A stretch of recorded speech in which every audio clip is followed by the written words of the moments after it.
All right, Matty, welcome back. Ask Matty Show. We are back again on this fine Wednesday. Matty, how are you doing? Hey, I'm doing great. Love to be answering some questions, especially during these bullish periods we're in right now. A little bit more exciting for everyone, and ready to chat and see what you guys got for me. Matty, we got a lot of good questions today, team. We're going to be talking about Bitcoin, Ethereum, some altcoins. We're also going to be talking about cryptos you should probably not be buying right now. So maybe Matty will be hopping on the charts a lot, doing a little bit of TA this show, but it will definitely be worth joining us here today. But before we get into the content here, team, become a CryptoCharged member. A bunch of people are joining right now. Do not miss out on the community aspect. Do not miss out on our tools, our daily shows. We have a lot to offer over there. And if you are elsewhere out there in the ether and you have no idea what's going on right now, you need to be tapped in with the community. I know we have a lot of people joining up again. You know, they wait, Matty, they wait till price starts moving again and they're like, oh, what are we doing? You know, it's like, it's too late. What were you doing all of the bear market? So team, make sure you join us there. But now we are going to get into your guys' questions for today. Matty, are you ready? Let's do it. Armando says, Bitcoin will never drop under 45K ever again. Matty, what are your thoughts on this? Man, Armando, I got to know which psychic sold you this crystal ball that's guaranteed you we will never drop below 45K again. I've talked about this probably until I'm blue in the face, but if you guys were to even just Google or look back on the search engine history, how many people said Bitcoin will never go below its previous all-time high in the last cycle, and we dropped significantly below it. So that's already something that we know is not true.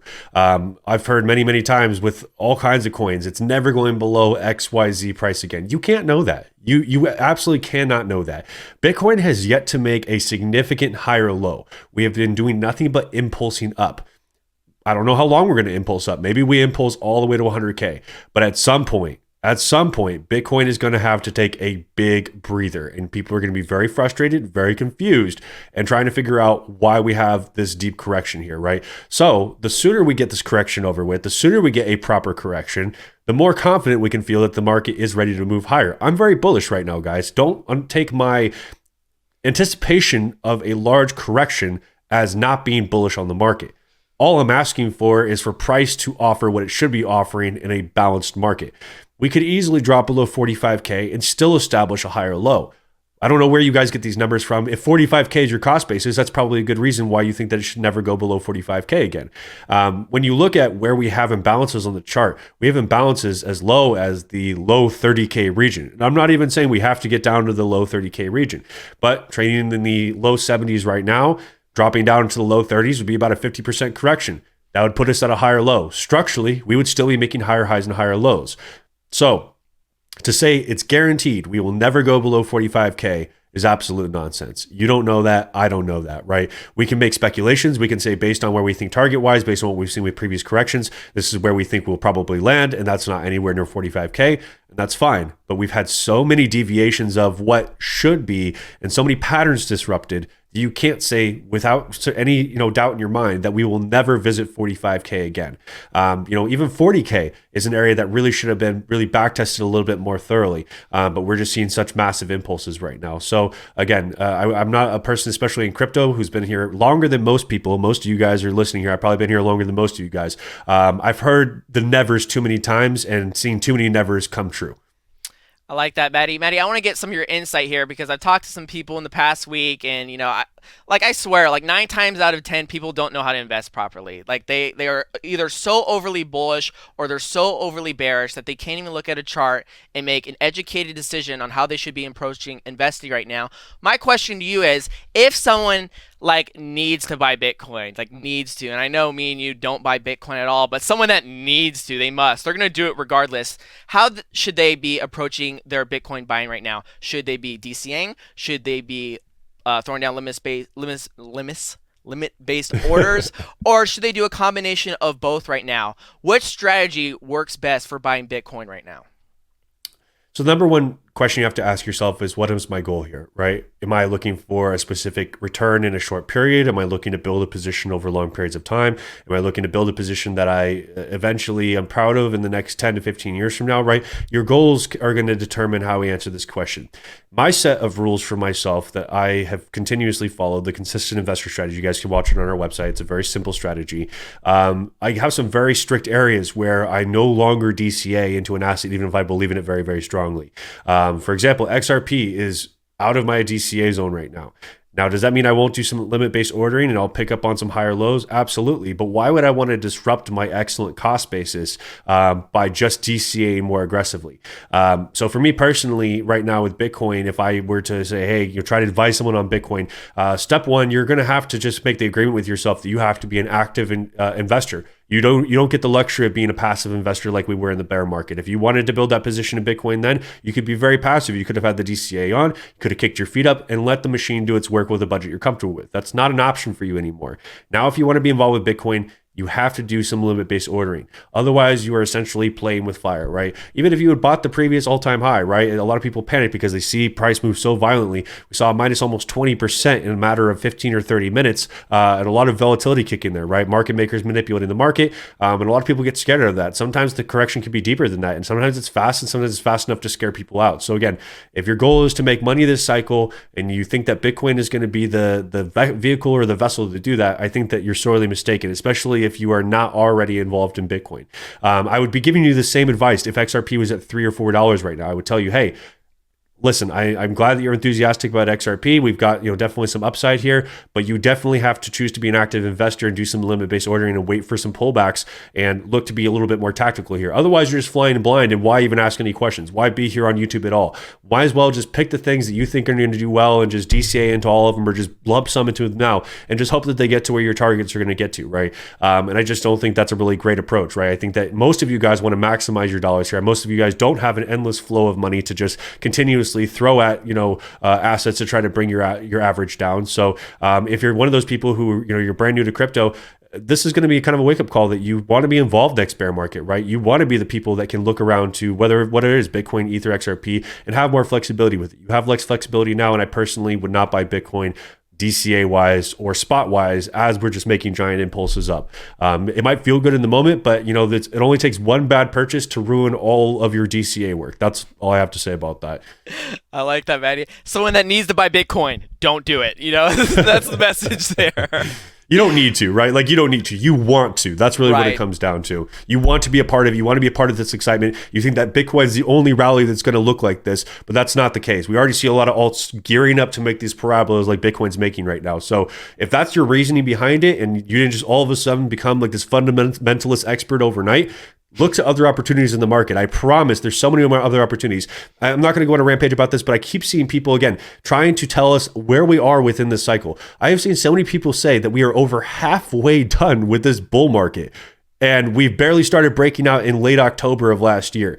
What are you guys talking about? Based on what, right? Like, all of that is absolute nonsense. Stop trying to time it. Look for good technical opportunities and capitalize on those. Don't chase price. Let price come to you. Jenny Sill 88 says, what are your Ethereum targets? So target one is going to be kind of in that 7K region. Again, Ethereum trading right around 4K right now. It's not fantastic ROI. You're basically buying just, again, right below the previous all-time high, right around kind of like 20-ish, 22% below that previous all-time high. So I would just be very, very careful with Ethereum buy-ins right now. Now, again, with targets, we look at between 7 and maybe kind of that 17K range. Could we go higher? Absolutely. We talked, on a previous episode about on the CryptoCharged live show about like a 38K Ethereum, right? Which would be like a 6.5, 7X gain from current market. I just think it's a lot of risks to chase a specific price just to feel like you're part of the club, right? So if you're an Ethereum holder and you've been accumulating, fantastic. I would definitely look to start scaling out in the 7 to 17 region. That's what I would advise my team to do. Obviously not financial advice, but that's what the Fibonacci's tell us, and that's what I base my targets off of. General says, at this point in the market, if I was to start my portfolio, should I buy one asset or multiple? Well, welcome, General. I can't believe you're tapped in with our stuff, even though you own no Bitcoin or no crypto at all. Great place to start. I'm glad that you did find our channel here. Not that we are, better than everyone, but I do think that we offer a more level-headed approach than 99% of what most investors are looking at out there. I'm not of the belief that you need to have 20, 30, 50 assets or, this overly diversified portfolio to have success in this market. I do think that a handful, even as little as, let's say, 4 or 5 assets might get you the results you're looking for, especially if this is your first cycle. You want to make sure you're asking yourself the questions of what level of involvement do I have here? What kind of time do I have to give it to this? Am I going to be doing some rotational opportunities prior to new all-time highs with some of these coins? Am I going to just be buying and holding these assets until we get to those targets? That's going to kind of determine maybe how many you want to get, how much you want to be involved. I don't think that one is ever the right answer because you do limit yourself with those rotational opportunities, even if that means that, you take some profit and then you rotate it into another asset on like a grander scale, like on a monthly level, not on like, a 4-hour chart or something like that. But I would say generally for me, what's worked over the last 2 years and I feel good about right now is kind of like that 6 to 12 range. And, again, that's going to depend on your personal interest, like what out of these assets that are available, what do you feel passionately about? What do you know from your research that has provided you with the conclusion that this is a good investment, and what's offering the best technical upside? And once you decide those things, just go in each vertical and pick one out of each vertical. I don't think you need to be overly diversified. I think that's the downfall of most people. I've helped a few people that were previously in the last cycle, and I've done one-on-one tutoring with them. We've gone through their portfolios where they have 50, 60, 70 assets, and they're all over the place. They're in a bunch of different wallets. They're not consolidated. They're not using cold storage. And I've helped them either, consolidate their portfolio. So we usually trim by at least like 80%, sometimes 70, 80% of what they have there. Again, not financial advice, is their decisions. I'm just telling them what I would do with my portfolio. We get it all in the cold storage. And what I have heard as like a unanimous response as we're going through this process, they go, I feel like I'm getting rid of cancer right now because there's just so much to manage, right? And it's just so stressful to think about. I don't know if you guys have ever had this feeling when you have not gotten in front of your finances or you haven't looked at your finances in a while and you're kind of just have money going out and you're not keeping track of anything. You just wake up in the middle of the night. You don't know why you're anxious, right? And it's because you're not in front of your finances. And a lot of the time that can happen when you have an overly diversified portfolio is you're not even aware of how much you're up or down. You're not aware of where you're supposed to be taking profits. It's too much to manage. So, if you're going to be that person, hey, I sit at home all day, I have unlimited money and I can just sit in front of my computer and trade all day. Yeah, maybe you can have a highly diversified portfolio. But I think the majority of my members have no more than, I would say, 15 or 20 assets total. But out of their main holdings, we're talking about maybe like 4 or 5 bigger bags. I like that, Matty. And we have a degen layer in our Discord. We do. And I kind of eye roll when I see it, a lot of these guys, because like it seems like they're looking to deploy more money now, which is fine. You accumulate more money as you go throughout the year, and it's just it's so hard for me to double down or just throw down a bet on some of these new altcoins that just got launched. You don't know anything about the team or anything about the tokenomics, how these assets are distributed, and you're taking a bet which seemingly doesn't work out. Because I remember from last cycle, I remember being a spectator last cycle and hearing all the nonsense, people losing their crypto, projects going to zero, and I never want that to happen to me. You can ask me or Matty both, none of our assets have never gone to zero. Why? Because you have to do a little background check on who created this asset. What is the team? How involved is the team? Do they have a roadmap? Matty, I brought up roadmaps to you. We were looking at some of the meme coins a couple weeks ago. And their roadmap is start a Twitter account and go viral.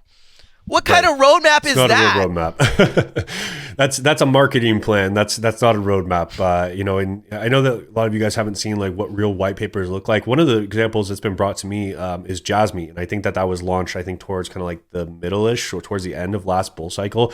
Everyone got really excited. Everyone completely forgot about Jasmine because again, it doesn't matter once price goes away. The community goes away when price goes away. And now that it's come back, people are asking me about it. I'm like, well, what does the white paper look like? And I finally looked at it myself, and it's like just such a barren website. They're not here based in the US, and that's not necessarily a factor that will determine if it's worthy of investing or not. But you go through it, it's just like super barren. It looks like a web page from like the late 1990s. And they're really not being super descriptive about what they are, what sets them apart. And there are competitors within what they're attempting to establish right now that I'm far more bullish on, and I could tell you why I'm bullish on them because their white paper explicitly outlines what the protocol does and what sets it apart. And their website has a lot of resources that I can go to and check out. if a website is more oriented towards telling you about gains or anything actually about gains, that's a huge red flag. That's Matty, something they should never do. Matty, comparing their crypto with Bitcoin, we've seen that happen before Right. too. Oh, it's terrible, right? Like you shouldn't be doing that. That's a great way to get an SEC lawsuit in your pocket. And it also just points to that you are, curating your website to kind of like the dumb money, right? If you get there and you're like, wow, well, it's already done a 50x compared to Bitcoin, that should already be somewhat concerning because guess what? Probably the gains have probably already happened. They probably already rug pulled most of the people there. Secondly, why is this something that we need to know about at all, right? The goal of a website of a decentralized protocol should be to tell you about the protocol. There shouldn't be any incentive to tell you, hey, buy this token because it went up 50x already. That's already a huge red flag. So just be careful with that stuff, guys.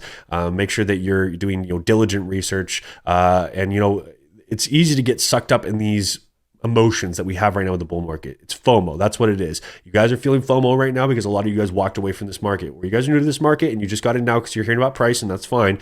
But a lot of you guys walked away from this market last cycle and you're coming back now and you've got FOMO and you don't have time to research, which sucks, right? You don't have this luxury of, finding 20 or 30 projects, putting them on your hit list and then see what hits your technical areas. You don't have that luxury anymore. And I know that's frustrating, but you just have to accept that reality and you have to maybe be a little bit more concentrated with your approach and not jump on every new coin out there.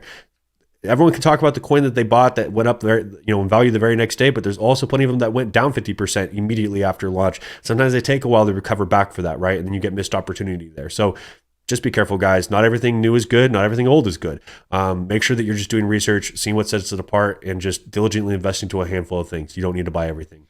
That's valid, Matty, because you practice what you preach, right? You practice what you preach. Jeez, I'm just messing up all the phrases today. You practice what you preach. You look at XRP, been around for a hot minute, and then you look at Casper, which is fairly newer, So that's a good balance of looking at things of old and looking at things of new, and not being, Casper was deployed, was launched at the tail end of the bear market in 2022. Tail end of the bull market. Right? Didn't I say that? Right, you said tail end of the bear market. Oh, I just wanted to clarify for our audience that it was basically at the very ending of this last cycle, and then the majority of price action for Casper has been in this bear market. So again, great example of don't let price deter you from something that's fundamentally strong, because that can change very dramatically. And again, you see price up a few X's, suddenly the picture is crystal clear, the community's present, and we have a beautiful bull run ahead of us. Good call out, because it didn't launch like Quebec. Like Quebec launched in was it a month ago, and now it's up 90%. Like I was telling Matty the other day, is like, hey, maybe we should talk to the Casper team. It's like, hey, can we not launch right now? Let's just wait for the next bull run. Let's wait it out. Yeah. Let's wait it out. Yeah. Be careful, guys, especially things that have low liquidity. One of the things I tried to chart Cubic the other day, and I found that the only places that I could find it was on Pancake Swap. So remember, guys, when you're working off of DEX, yeah, you may see a price, but that doesn't mean what you're going to get filled at, right? Especially if liquidity dries up and there's not enough liquidity there, you're dependent on other people providing the buy and sell liquidity there. There aren't market makers like there are on regular sexes, like Coinbase and Kraken and Binance and stuff like that. So just be careful, guys. When you're getting into microcaps, if I were to be betting on a crazy microcap, I would at least want to be doing it on something like MEXC, BitGet, or KuCoin if you guys have access to those things, because at the minimum, I can at least dump on a market maker instead of having to wait for somebody else to jump in and then hopefully the amount that I bought they're also interested in. Otherwise, sometimes you could just be sitting there waiting, then the gas fees can kick in, right? Because there's also the cost of opportunity when it comes to gas, guys. It's expensive to get in, expensive to get out. Also things to consider, right? That eats into your profit margin. So are you getting filled at the price that you're actually anticipating? Is there enough liquidity? And then what is the actual cost to get in and out of your position? Most of these coins that are on Ethereum are going to be really, really high when we get into those bullish periods. You're not going to see those bear market prices of, very, very cheap ETH fees. You're going to be paying through the nose in ETH fees on anything on a DEX. So just want you guys to be careful with that, not to get off on a tangent. Yeah, not everything is as it seems, right? There's other costs to consider when you get into DEXs. All right, Matty, this is the opportunity that you've never had before on any show, I don't think. Maybe when you do your technical tune-ups on the Fridays.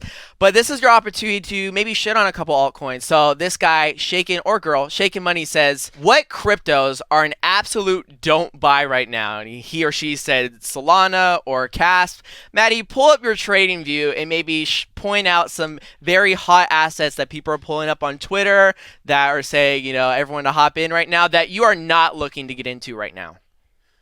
I would agree that Solana is pretty hot right now. Solana is really, really overextended. Again, hasn't really offered a major pullback in here. Not to say that Solana doesn't continue to go higher, but again, you're not mitigating very much risk there. Render, even though I love it from a fundamental perspective, has not offered a deep enough pullback. Especially making a new all-time high here for us to offer enough of an asymmetric opportunity.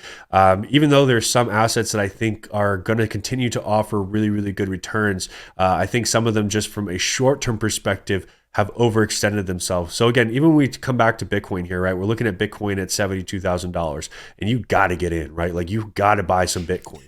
You got to at least set some rules for yourself where you go, okay, this 48K region, we had a lot of resistance here, had a little bit of resistance in January, broke out.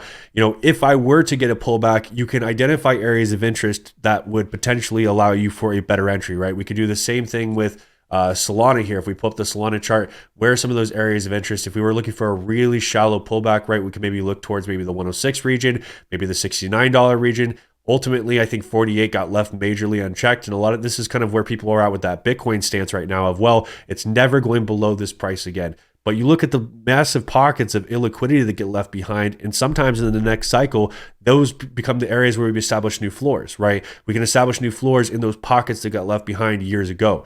Bitcoin took a very long time to fill some of those illiquidity pockets, but guess what? They sure as hell got filled. Saw a lot of assets get filled like that. AVAX, great example of that. Look at this runner back here. You guys can see AVAX, big runner in 2020, breakout, back test, nice little run higher, and then gave it all back, worked its way right back into the zone that it popped out of. Now, did it take a whole cycle to get there? Absolutely. And you will miss some opportunities doing this. But there are also many examples of you getting into an asset that's too hot, and then even a minus 50 or 60% to somebody else who has a good entry is not a big deal because it's just a higher low. But to you, who put your last $1,000 into the market at that price, are going to maybe want to panic and preserve whatever's left in the market. So again, you guys have to decide, what are you doing here, right? Are you day trading? Are you swing trading? Are you building long-term positions? There's no such thing as just getting in and out of the markets, right? Like you can't just pretend that you're not going to learn any technical analysis and you're building a long-term bag, but you're also going to be out this cycle, but you're also trying to find the best opportunities and you want to make money right this very second, right? You can't have it all. You can't do all of them at once. So you kind of have to determine what your strategy is. I would say there are a lot of altcoins that people are very excited about right now that are very overextended. And what you see in front of you doesn't mean that it will always continue to print that way forever and ever. There will be some that exceed our expectations, go significantly higher.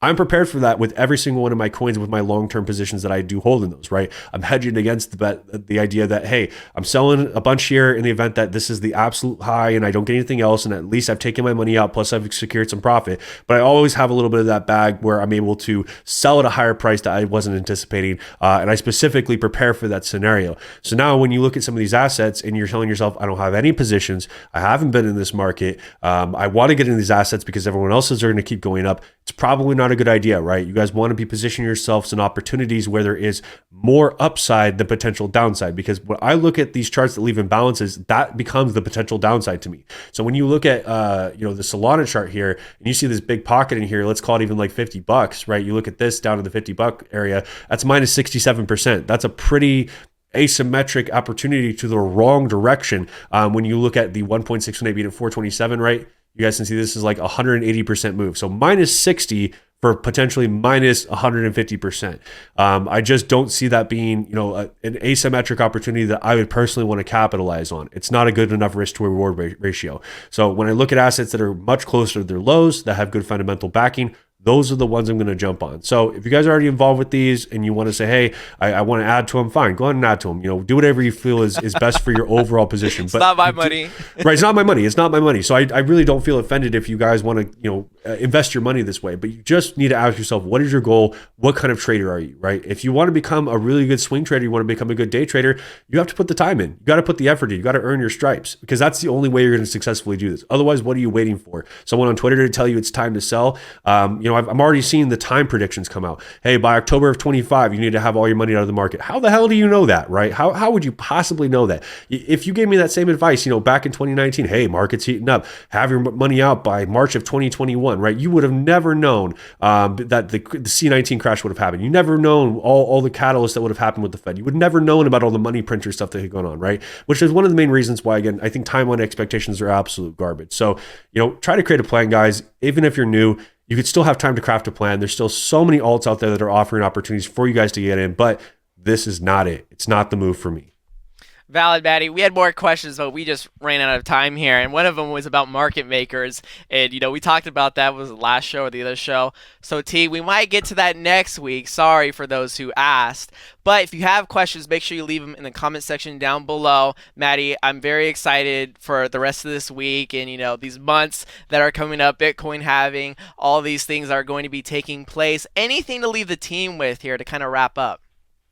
Make sure you guys get plugged in with us over at CryptoCharged. I'm going to just shamelessly tell you guys that you guys are wasting your time by trying to do this on your own, especially if you're brand new. At this point in the cycle, trying to be a hands-off or solo investor without anybody actually guiding you, without having resources of somebody who's been through multiple cycles, someone who's had multiple years in other financial markets outside of crypto, there to answer any of your questions, giving you guys those updates Monday through Friday. We also have, again, our other parts of our team here, Dan Habib and Brian Decker, who bring, other macro analysis and stock picks and other things to our platform outside of crypto. I think that it's foolish for you guys not to take that opportunity, because right now you guys can at least check out the program, 30 days free. Code YouTube gets you 50% off. So it comes out to $50 a month or $4.99 for the year. So like $41 a month if you go with that annual plan. And again, if you're even planning on investing a few hundred or even a couple $1,000s, I think that you're going to get your value out of this program and you're going to feel more confident. You're going to be more diligent with those dollars and they're going to go a lot further. Okay. So check us out, code YouTube. Hope you guys see you guys soon there. Words of wisdom, Matty T. We will see you on the platform in the Discord, and I'll give you my emoji salute there. But until next time, T, bye. That's all, folks. Good pitch. Fumble with a fucking Looney Tunes outro, bro.